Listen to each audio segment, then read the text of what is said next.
পারি, আবার শেষ রাতে তাহাজ্জুদ পড়তে পারি। রমজানের বাইরে 3 বেলা খেয়ে, এত ভালো ভালো খেয়ে শরীরকে মোটা তাজা করে স্বাস্থ্যবান করে রমজানের বাইরে কেন পারবো না? বলেন, রমজানে আমার শরীর বেশি শক্তিশালী দেয় না রমজানের বাইরে? রমজানে কি সারাদিন আমরা খাই?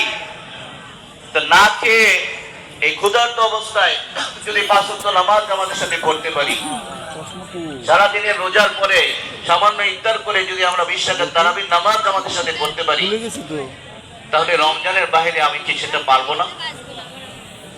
শুধু একটু হিম্মত দরকার, একটু চেষ্টা দরকার,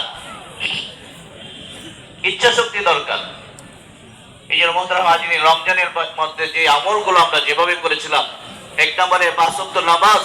দেখেন, এই 5 ওয়াক্ত নামাজ এটা ফরজ, এটা শুধু রমজানের জন্য না। 5 ওয়াক্ত নামাজ প্রতিদিন দৈনন্দিন প্রত্যেকের উপরে ফরজ। কুরআনুল কারীমে অসংখ্য জায়গায় আল্লাহ